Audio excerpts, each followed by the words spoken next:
दोस्तों नमस्कार, स्वागत है आप सभी का online data first YouTube channel पे। इस वीडियो में हम बात करेंगे लेखपाल 2022 की भर्ती के बारे में, उसकी कट ऑफ को लेकर। तो वीडियो को आप सभी पूरा देखें जिससे कि आपको जानकारी पूरी मिले। और उसके बाद में हम बात करने वाले हैं टोटल आप सभी की कैटेगरी वाइज कट ऑफ को लेकर, general, OBC, EWS, SC, ST, pH, ex serviceman और सभी के बारे में। क्योंकि आंसर की के बाद में कट ऑफ के अंदर क्या बदलाव हुए इसके बारे में हम बात करेंगे। और अगर यहाँ से कुछ नंबरों पर आपको बढ़ोतरी देखने के लिए मिलती है तो उसके बाद कट ऑफ में क्या बदलाव होगा, एक एक करके सारी जानकारी मैं आपको दूंगा। लेकिन आप वीडियो को पूरा देखेंगे तो आपको बहुत अच्छी जानकारी भी मिलेगी। चलिए दोस्तों, वीडियो शुरू करते हैं। कट ऑफ को समझने के लिए 3 बातें और 4 बातें आप सभी को पता होनी चाहिए। पहला, आप सभी के पेपर का पैटर्न कैसा था, किस प्रकार का देखने के लिए मिला। उसके बाद में आपकी जो कट ऑफ है वो निर्धारित होती है। पेपर के पैटर्न के बाद में दूसरा देखने के लिए मिलता है नंबर ऑफ़ कैंडिडेट, कितने छात्रों ने यहाँ से परीक्षा को दिया, ठीक है। उसके बाद में कितने छात्रों के बाद अगर बात की जाए तो यहाँ पे सीटों की संख्या कितनी देखने के लिए मिली। और सीटों की संख्या के बाद चौथे नंबर पे आता है पेपर के अंदर धांधली और भ्रष्टाचार। ये 4 चीज़ें हर बार कट ऑफ के बारे में जब भी मैं बात करता हूँ तो आपको अवश्य बताता हूँ, क्योंकि कट ऑफ आपकी इसी के आधार पर बनाई जाती है। अब आप जानते हैं कि लेखपाल भर्ती के अंदर 2 लाख से ज़्यादा छात्रों ने परीक्षा को दिया था। हालांकि यहाँ पे अगर बात की जाए आवेदन करने वाले छात्रों की तो उनकी संख्या 2,47,000 के समथिंग थी।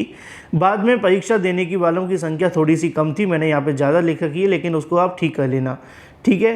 तो 2,20,000 के समथिंग नहीं, 2,10,000 12,000 के समथिंग छात्रों ने यहाँ से परीक्षा को दिया था लेखपाल भर्ती के अंदर। ये पूरा का पूरा आंकड़ा है। लेकिन अगर बात की जाए आवेदन करने के साथ साथ परीक्षा देने वाले छात्रों के अलावा यहाँ पे लेखपाल भर्ती के अंदर टोटल सीटें कितनी हैं वो भी आपको पता होनी चाहिए। टोटल सीटों की बात की है तो 8,085 सीटें देखने के लिए मिलती हैं, जहाँ पे अनरिजर्व कैटेगरी जिसको जनरल हम कहते हैं आम भाषा में 3,271 सीटें देखने के लिए मिलेंगी। ईडब्ल्यूएस की 798 हैं, ओबीसी की 2,174 हैं।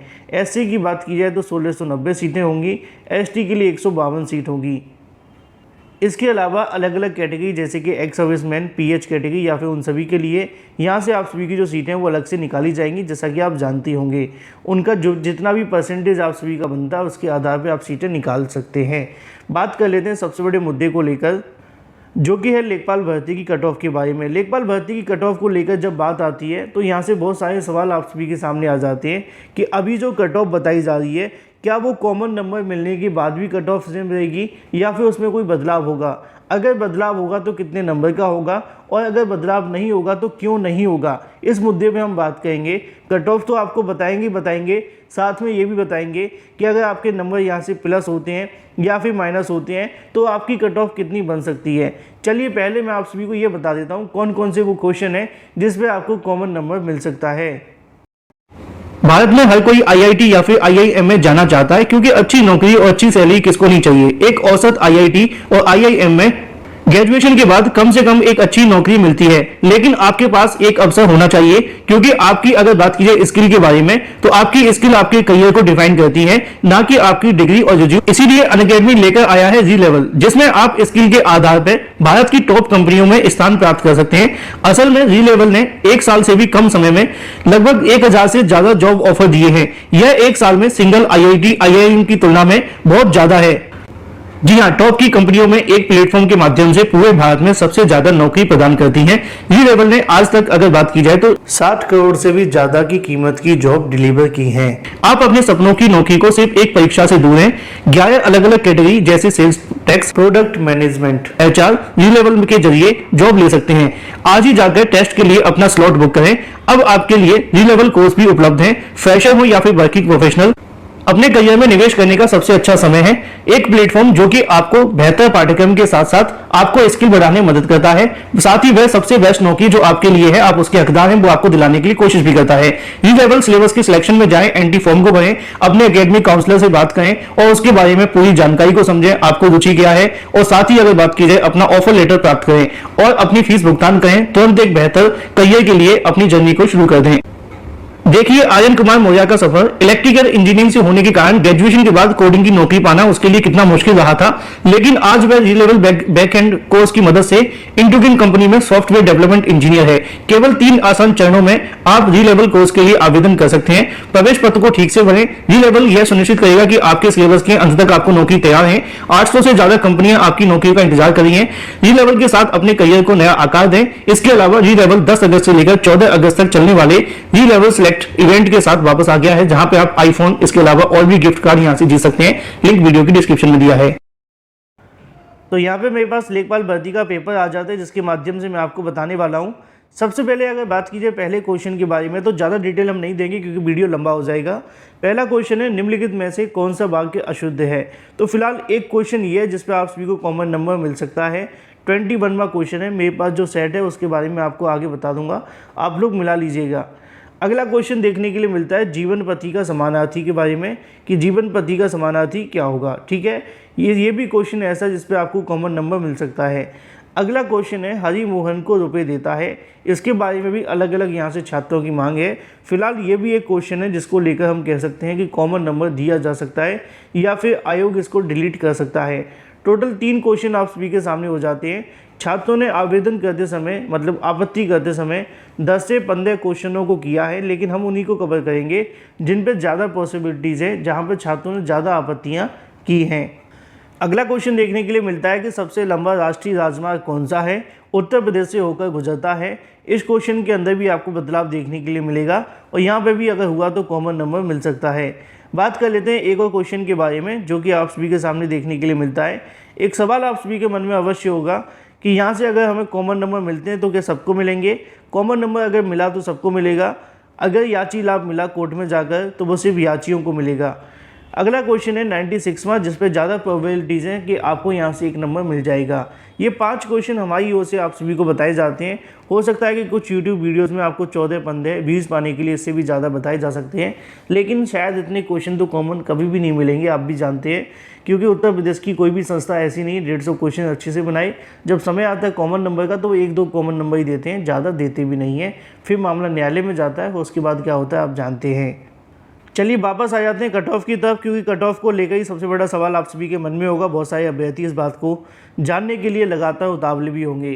कट ऑफ की जब बात आती है तो 2 बातें आप सभी को याद रखनी है कि अगर कट ऑफ आप सभी का जो बताया जा रहा है कॉमन नंबर मिलने के बाद में, ये कट ऑफ आपका 1 से 2 नंबर बढ़ भी सकता है। क्यों बढ़ेगा वो आप जानते हैं, क्योंकि यहाँ पे जो अभ्यर्थी पहले से 1-2 नंबर से पीछे होंगे उनको आगे जाने का मौका मिल जाएगा।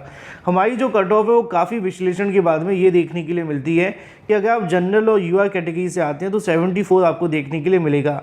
अब मान लीजिए कि 2 नंबर पे कॉमन नंबर दे दिया गया। जब 2 नंबर पे कॉमन नंबर दिए जाएंगे तो कट ऑफ जो होगी वो 1.5 के आसपास बढ़ जाएगी। 1.5 क्यों बढ़ेगी आपके मन में सवाल होगा, क्योंकि लगभग 0.5 ऐसे अभ्यर्थी होंगे जिनको ये नंबर पहले से मिल चुके होंगे।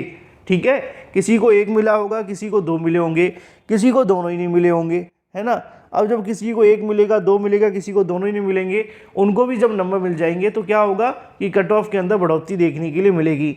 तो संभावना जो है वो ये हो जाएंगी कि कॉमन नंबर अगर 2 क्वेश्चन में मिलता है तो ये जो कट ऑफ 74 बताई जा रही है, ये कट ऑफ 75.5 भी हो सकती है। क्यों होगी वो आपको मैंने समझा दिया है।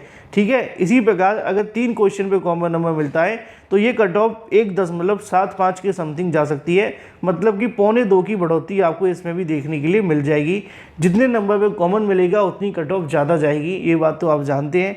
अब आप ये मत कहना कि सर कॉमन नंबर मिलने चाहिए कि नहीं मिलने चाहिए, ये एक अलग मुद्दा है। अगर गलती करोगे तो कॉमन नंबर देने पड़ेंगे सरकार को, सरकार ने गलती की है, मतलब आयोग ने गलती की है। ठीक है, तो ये बात आप ध्यान रखिएगा कि कॉमन नंबर मिलेंगे तो ये नहीं कि सिर्फ कॉमन नंबर मिलने से चयन हो जाएगा, कट ऑफ भी बढ़ जाएगी। जिनको ये नंबर नहीं मिले होंगे उनको भी नंबर मिल जाएंगे, तो उनके भी नंबर यहाँ से बढ़ेंगे।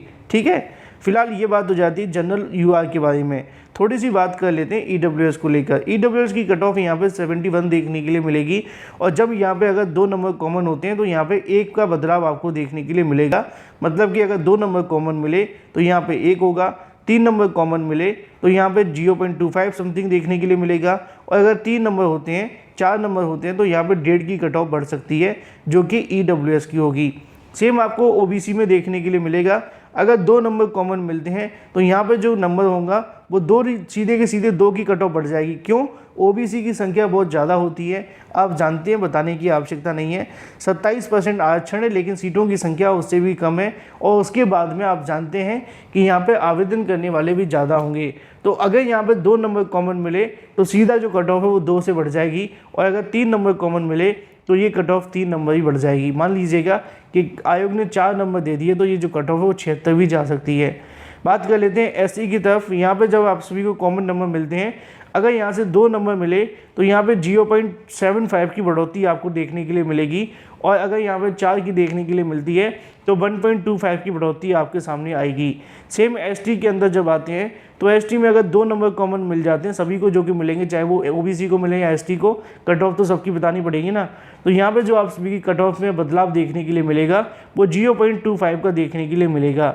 इसी प्रकार फीमेल की जब बात आती है तो यहाँ पे अगर आपको 2 नंबर कॉमन मिलते हैं तो यहाँ पे आप सभी के सामने जो कट ऑफ में बदलाव देखने के लिए मिलेगा 0.8 के समथिंग देखने के लिए मिलने वाला है 2 नंबर कॉमन होने पर। पीडब्ल्यूडी, एक्स सर्विसमैन 50, अन्य के लिए 55-62 के समथिंग हो सकता है। बाकी जैसे जैसे नंबर कॉमन मिलेंगे आप लोग यहाँ से गणित लगाएंगे तो आपको पता चलेगा कि कम कैटेगरी वाले छात्रों के अंदर जहाँ पे कट ऑफ कम जाती है वहाँ पे ज़्यादा बदलाव नहीं होगा, लेकिन जहाँ पे कट ऑफ ज़्यादा जाती है वहाँ पे बहुत बड़ा बदलाव होगा। ये पूरा का पूरा सिनारियो है कट ऑफ को लेकर। बाकी आप क्या समझते हैं कमेंट करके बताएं, वीडियो को लाइक कर दें, साथ ही शेयर कर दें।